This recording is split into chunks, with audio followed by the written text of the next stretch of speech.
मुझे good name ma'am, आपका शुभ नाम? मेरा नाम ममता सामंत है। ममता सामंत है। ममता जी, कहाँ से? मैं उत्तराखंड के पिथौरागढ़ डिस्ट्रिक्ट से। क्या उम्र है आपकी? मेरी है 38 ईयर। हाँ जी।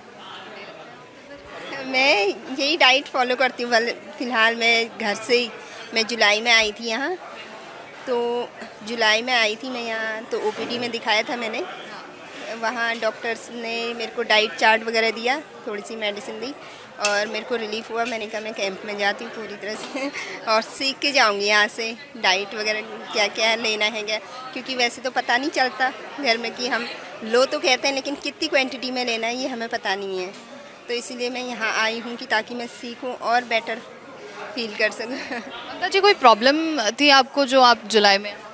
मेरे को आईएलडी था। आईएलडी। हाँ जी। कब से हुआ था? मेरे को 2022 के बाद जैसे मैंने वैक्सीन वगैरह ली ना, उसके बाद मेरे को एकदम ट्रिगर हो गया। उससे पहले मेरे को हल्का सा मतलब कोल्ड की एलर्जी थी, जुकाम वगैरह ये रहता था, लेकिन जैसे ही मैंने वैक्सीन वगैरह लगवाई उसके बाद मेरे को एकदम से ट्रिगर हो गया और आईएलडी डिटेक्ट हुआ। फिर उसके बाद आपने कहाँ कहाँ से ट्रीटमेंट कराया जब आपका? ऋषिकेश एम्स से ट्रीटमेंट कराया और बरेली राम मूर्ति हॉस्पिटल से कराया। उन्होंने मुझे ये दिए थे, स्टेरॉइड्स वगैरह दिए। मैं एकदम से बेड में आ गई थी और मुझे आर्थराइटिस वगैरह हो गया था। मैं बिल्कुल चल फिर नहीं सकती थी।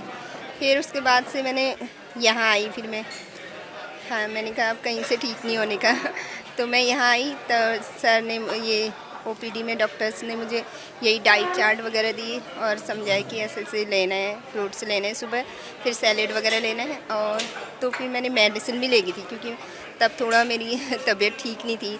मैं अकेले कहीं नहीं जा सकती थी। आज मैं कैंप में अकेले आई हूँ और अकेले रह रही हूँ यहाँ पे। हाँ जी। और कितने दिनों के अंदर? ये इसी बीच जुलाई से, मतलब जुलाई से नवंबर के बीच में? हाँ जी। इतने ही दिनों के अंदर में? और कब से था ये? आपने 2022 से बताया था ना? जी जी। और तब से आप बेड पे आ गए? 2022 में तो मैं पूरी तरह से बेड में थी। मैं चल नहीं सकती थी। मेरे को हाथ पकड़ के ले जाते थे, चल इधर उधर ले जा। मैं कुछ खाना वगैरह कुछ नहीं बना सकती थी। अब मैं सब करती हूँ, घर का काम पूरा करती हूँ मैं। 2022 में इलाज ले रहे थे, उस वक्त में डॉक्टर्स का क्या कहना था? मतलब का इम्प्रूवमेंट कैसे आएगा, कब तक आएगा? इम्प्रूवमेंट नहीं आएगा। उन्होंने सिर्फ ये कहा था। मैंने कहा कब तक लेनी होगी मेडिसिन? उन्होंने कहा आप खाना खाते हो, ब्रेकफास्ट लेते हो? मैंने कहा हाँ। तो ये भी लेनी पड़ेंगी, ज़िंदगी भर लेनी पड़ेंगी। जैसे आप खाना खाते हो जिंदा रहने के लिए, तो इसको भी लेना पड़ेगा, मेडिसिन लेना पड़ेगा। वो भी स्टेरॉइड्स के बिना नहीं होगा, कहा उन्होंने। ऐसे डॉक्टर्स का कहना? हाँ जी। और यहाँ पर जब आप आए हैं, स्टेरॉइड्स के बारे में बताया है, तो क्या कहा डॉक्टर?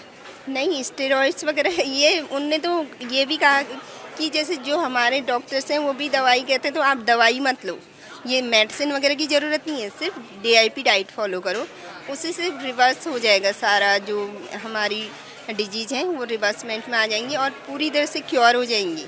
मेडिसिन के बारे में तो उन्होंने कुछ कहा ही नहीं। हाँ जी। कोई सजेशन आप देना चाहेंगे? मैं तो यही कहूँगी कि जो ये डाइट है, ये मतलब कोई दवाई लेने की ज़रूरत नहीं है। जो डाइट है ना, उसी से हम पूरी तरह से क्योर हो सकते हैं और कहीं हॉस्पिटल जाने की ज़रूरत नहीं है हमें। बस एक है कि पॉजिटिव माइंड लेके चलो बस, और डीआईपी डाइट साथ में लो, पूरी तरह से क्योर हो सकते हैं। हाँ जी। Thank you so much. Thank you. बड़ी से बड़ी बीमारी का आसान से आसान इलाज घर बैठे ही हो सकता है। अधिक जानकारी के लिए कांटेक्ट करें nearest doctor BRC clinic @home।